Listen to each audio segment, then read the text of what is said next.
Hi, ఈరోజు మాది చేపల కర్రీ. దాంట్లో ఏమో బాగా కడిగిన చేపలు. ఏం చేప తీసుకున్నానంటే రేగిండి చేప తీసుకున్నాను. అదిగోండి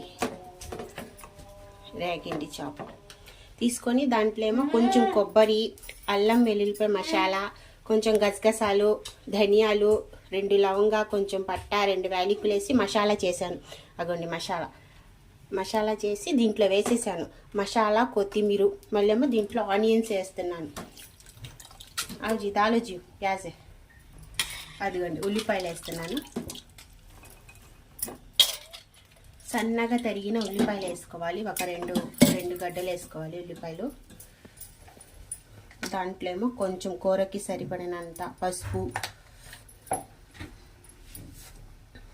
కొంచెం ఉప్పు, దాని తర్వాత ఏమో కారం వేసుకోవాలి. ఇది ఏమో బయటకు తీసుకున్న కారం అయితే కాదు, మేము ఎండుమిరకాయలు తీసుకొని ఆడిచ్చిన కారం. దాంట్లో ఏమో వాటర్ వేయాలి. దాంట్లో 1 గ్లాసు వాటర్.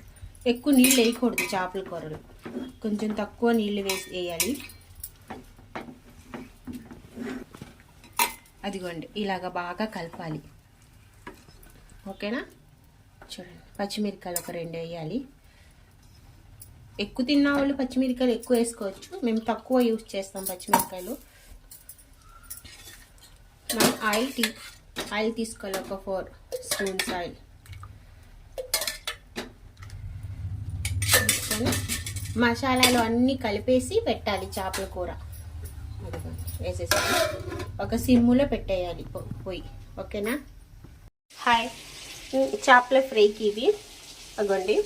కొంచెం అల్లం వెల్లుల్లిపాయ మసాలా, కొంచెం ఉప్పు, పసుపు, కారం వేసి బాగా కలుపుకొని ఇలా పెట్టుకోవాలి. ఒక 10 నిమిషాలు పెట్టుకోవాలి.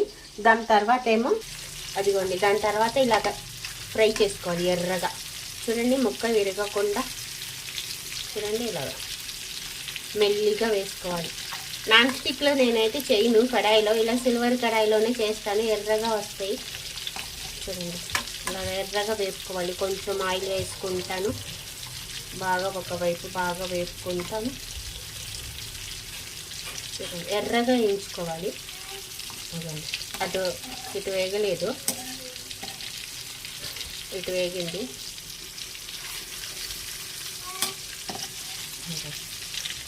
ఇలా వేయించుకోవాలి.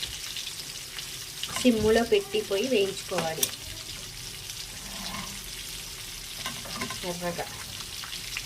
వేగలేదు, ఇటు ఒకవైపు వేగిన ఇంకోవైపు వేగలేదు. ఇలా వేయించుకోవాలి. ఓకేనా? ఒకసారి ట్రై చేయండి.